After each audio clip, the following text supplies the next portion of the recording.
Good morning. I just woke up not too long ago. um,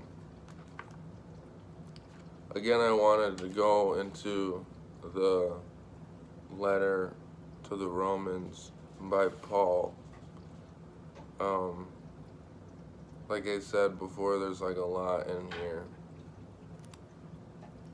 Romans and Paul in general seem really sophisticated, and the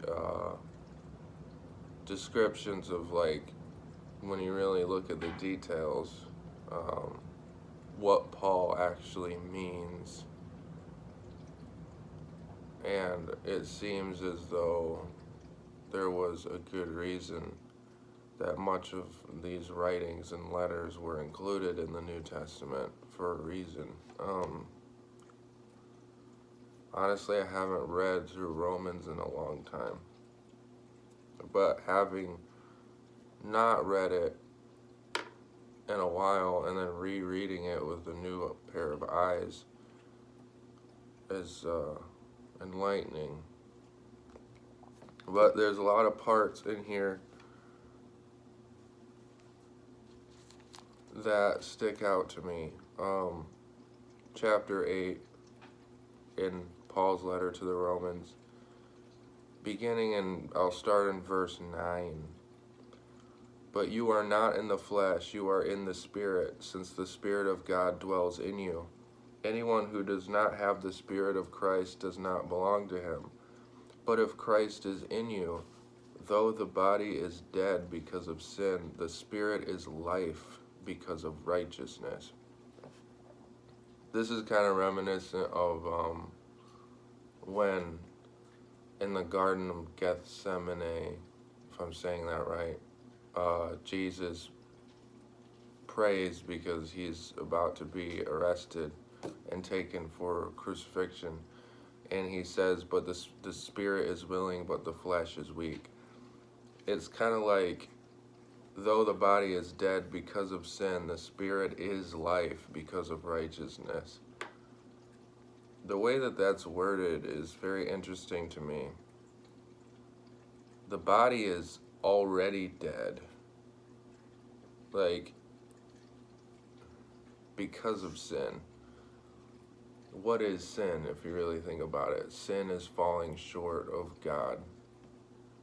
And if you really think about it, everything is sin, because everything is imperfect. Everything falls short of God.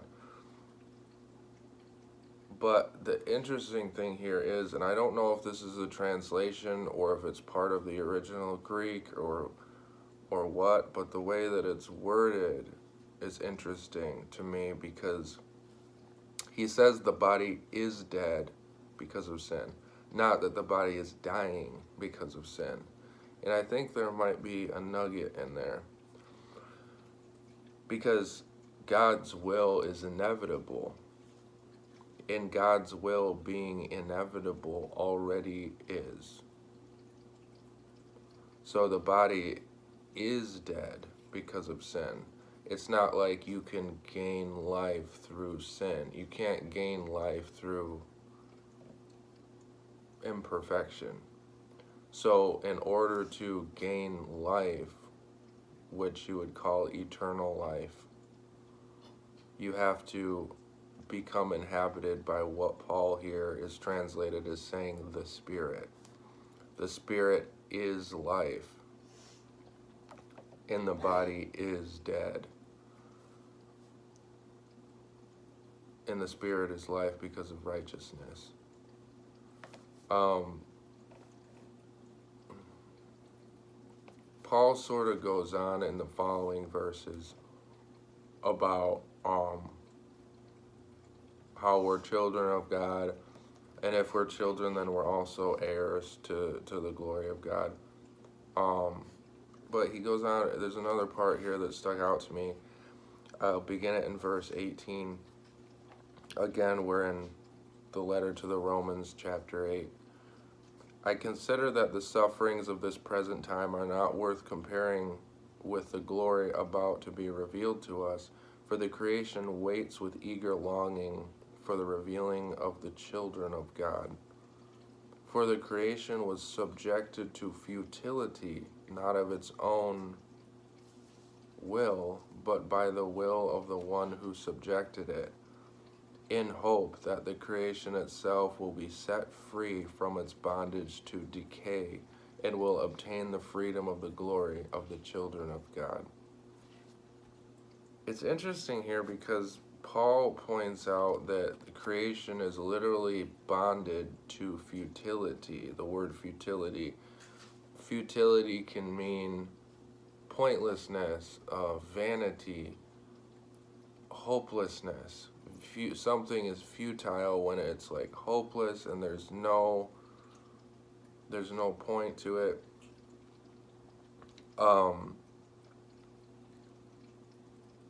The creation itself, the world, is literally subjected to the futility, to pointlessness.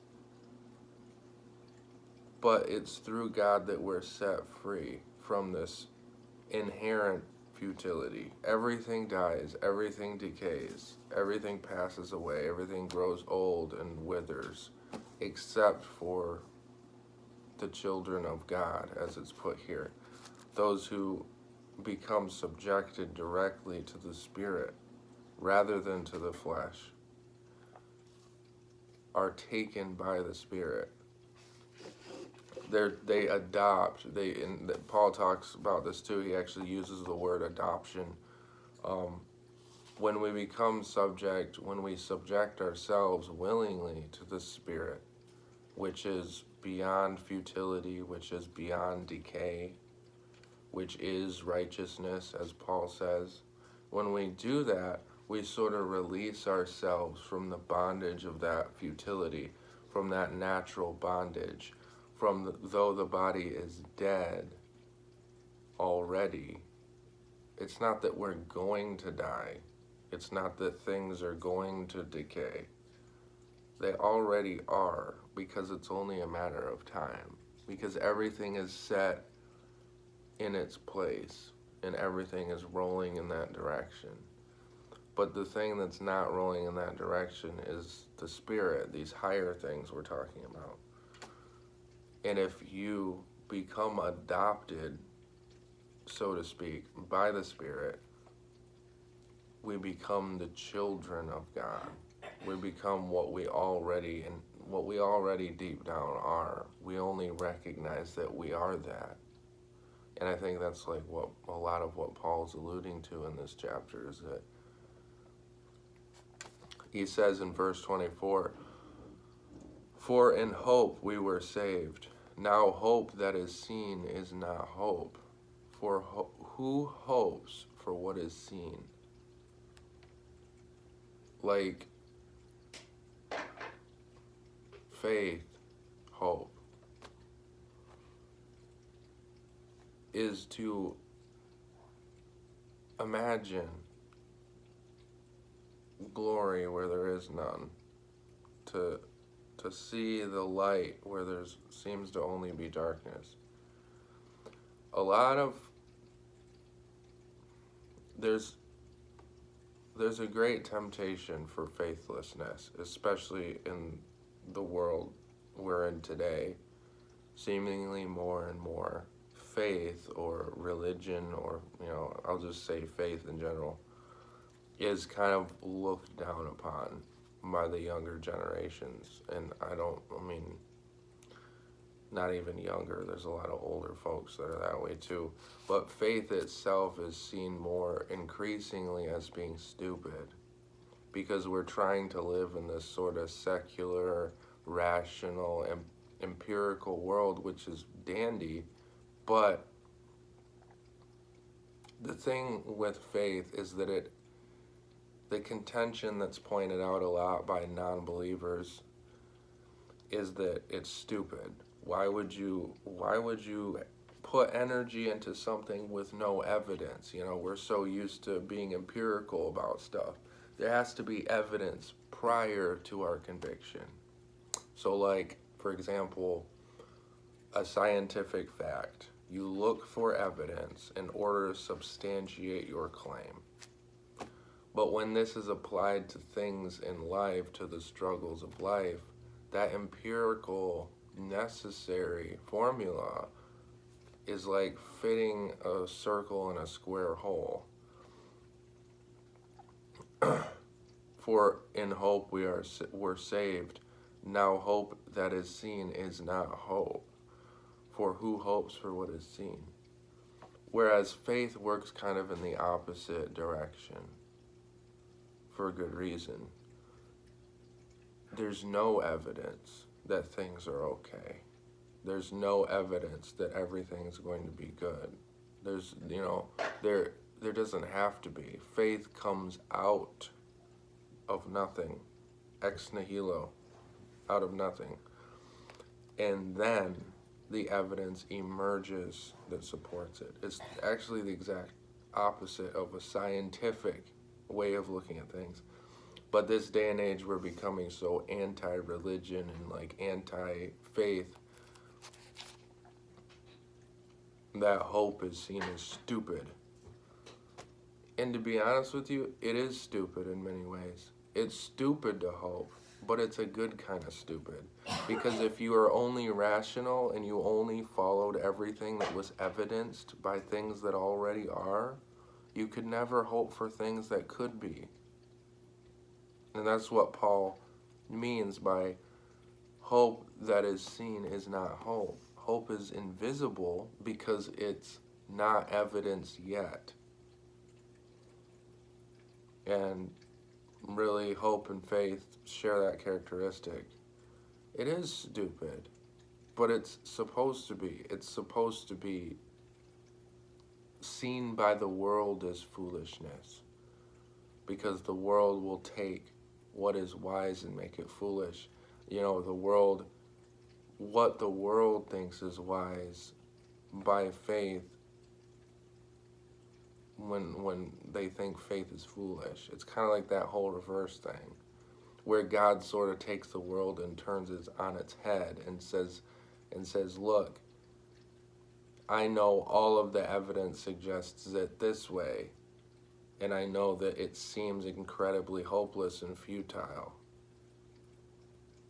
But you can have hope and faith that completely turns this world of set futility on its head. And that's the beauty of faith, is that it's literally,